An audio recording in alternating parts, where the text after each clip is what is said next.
Ladies and gentlemen, please welcome to the stage Gustau Alegret of NTN 24 and our esteemed panel.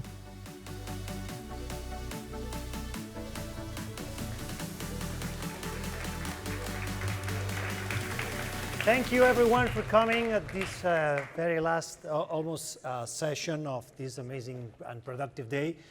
We have a tough topic to talk about, to tackle with three amazing voices, three former head of governments from Spain, Colombia, and Uruguay. And the topic is tough, so thank you for still being here. We're going to talk about global disruptions. We face what is called a perfect storm, the Ukraine war, environmental deprivation, economic crisis, inflation, and so on and so forth. So I have a first quick question for you all.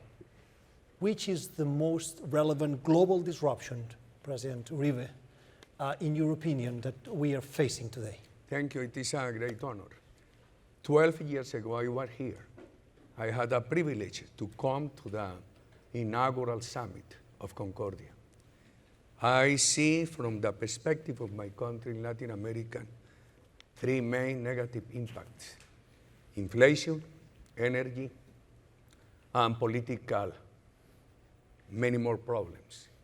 For instance, in my country, because of the lack of domestic fertilizers, we had seen food inflation of 20%. It means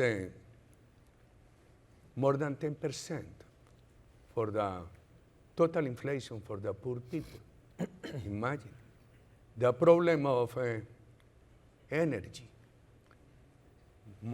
more or less similar, to be short. Many people in our countries have to go back to firewood cooking for the problem of energy. And political problems.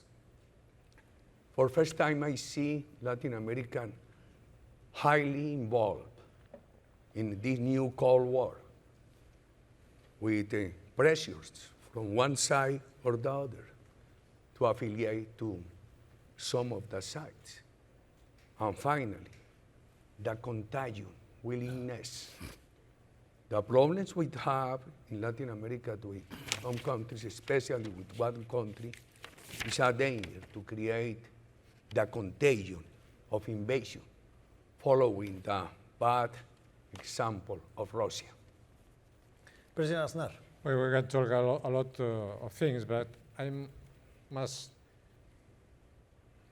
highlight three questions. My concerns. Deglobalization. That is a very serious mistake, because globalization was a very successful policy in the world that promote freedom, expand democracy, and above all, prosperity in a lot of countries, and produced to that a lot of people, millions of people, live poverty and so on. Deglobalization is a serious problem for the world, a serious disruption for the world, with enormous consequences for all of us. Second is the difficulties for free trade. Because free trade is a consequence of globalization, and it's a consequence as well of the existence of the liberal order. If you're going towards deglobalization, we're going towards the end of the liberal order, a way to put a lot of difficulties on free trade. And free trade is an expression of the democratic policies and the policies that show that with freedom is an expression of success. And the third concern is the problems in our democratic systems. The system values on our democracies are faltering, are fell in some cases, and we must to recover our ideas and defend our freedom, our way of life, the rule of law, the free trade, the democratic system, and the values that express these policies and these ideas. No? This is 3 questions. Thank you. President Lacalle. Disruption means interruption. And I think the main interrupted trends were first multilateralism and its political crisis that I think beacons the future of a new Cold War. Two sides looking at each other and being more or less bellicose.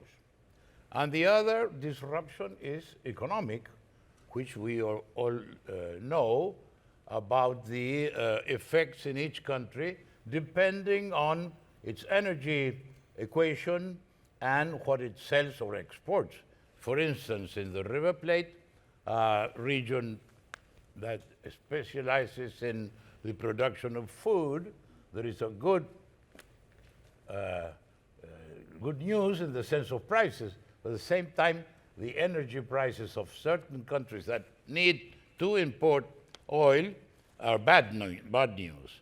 So the main two disruptions is the world is once again confronting two sides, and economically it cuts from the richest to the poorest countries the energy and food crisis.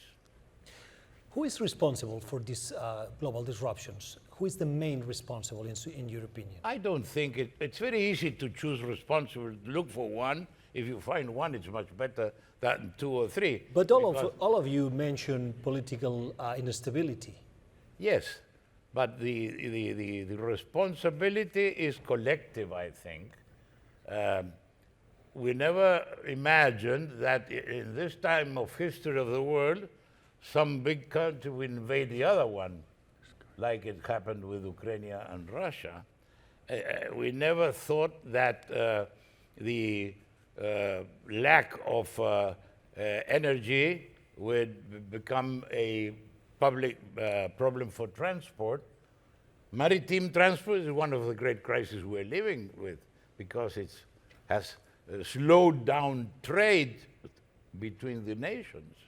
At the same time, the lack of food harvested in Russia and Ukraine is a very bad news for people that need that food to survive. So there's no one responsible. President Aznar, do you think it's difficult to find responsibles for these global disruptions? Well, always it's so difficult to find responsibles, seriously. But I think that the retreat of the US, the leadership in the world, is one of the most important responsibilities that exist. Second is the confrontation with China in the terms that has produced this confrontation and the ambition for China to substitute the US as global leadership. Third is the attitudes of Russia and the invasion of Ukraine. And four is the lack of vision, the lack of a strategic mind in the European Union.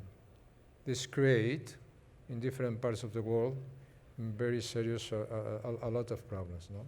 But responsibilities, you can have the responsibilities in Latin America or in Middle East or in Africa or in South Asia, but this concentration of responsibilities is very important. But you mentioned China. Give me 1 second. You mentioned China, you mentioned Russia. Vladimir Putin was welcomed by the European countries in the last 20 years. Angela Merkel and many other leaders welcomed him, greeted him, and now they realized that they went too far. They didn't know who was, in fact, Vladimir Putin. What should be the answer with China? Is China a country that should be welcomed? Because we live in an era of confrontation of great powers. And the two great powers are China and the US, or the US and China. This confrontation marked the rest of the history in the world. And Putin is an actor, secondary actor in this confrontation. And now it's a main actor because he has taken the decision to invade Ukraine. But it's very different, the Putin in the beginning of this century, that the Putin actually, because it's not the same to respect the rules or to invade this sovereign country. Very I briefly. think one thing to note is that there is a crisis of leadership. There are no major leaders in the major countries of the world nowadays. And when you find in the side of Russia, leaving aside all moral and ethical problems, a very strong leader in front in the West, you don't have anymore an Angela Merkel or people that really the stature of becoming real leaders.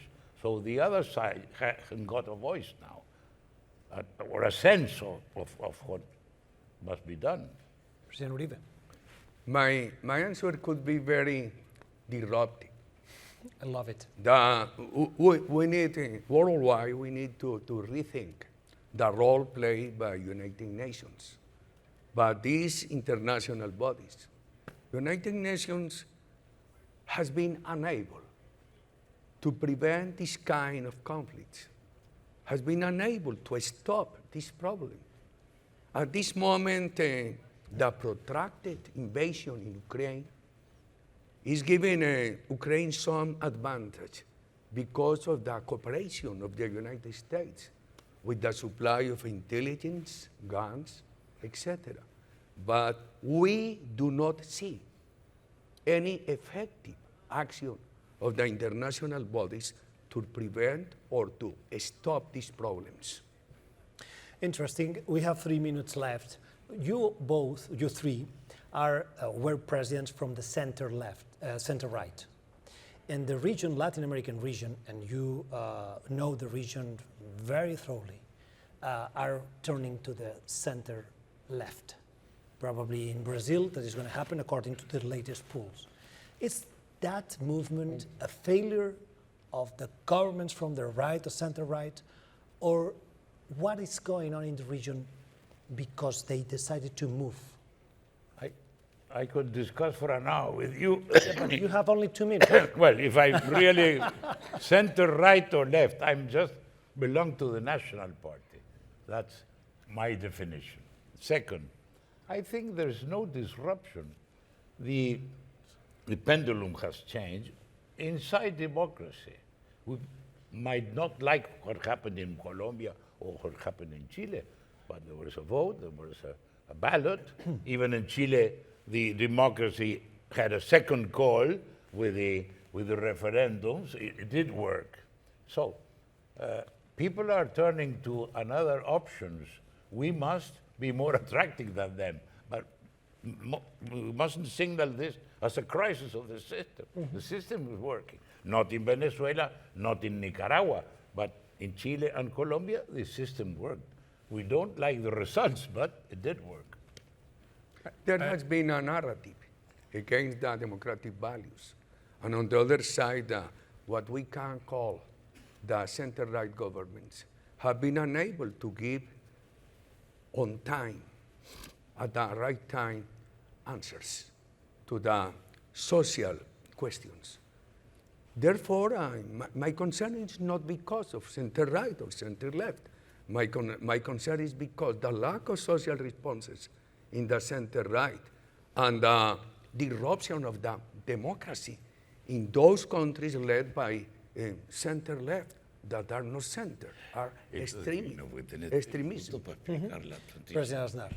Now, called center-left, as some governments that exist today in Latin America, is an act of generosity that I cannot share. Okay, but let me challenge that. Because if we have Cuba or let me was a center or Venezuela, that's far left. So we have to acknowledge that this is government, populist governments, radical governments, that is very complicated. They establish new kind of policies.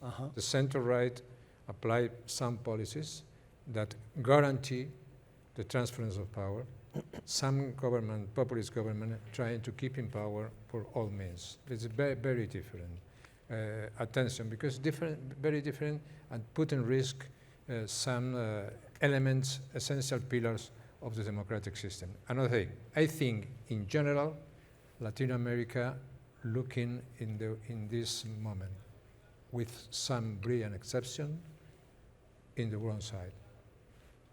Presidente Lacalle. And I think we must take into account that in many countries, the effectiveness of the Foro de San Pablo, which is an organization dedicated to the disruption of the democracy, has worked very well. To talk about Nicaragua, Cuba, or Venezuela, we cannot classify them into the center-left governments. We have to come with a clear division, democracy or new communism.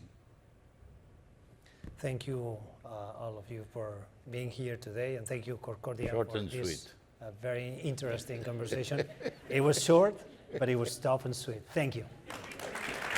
Bueno, viste, explicar la Santísima Trinidad.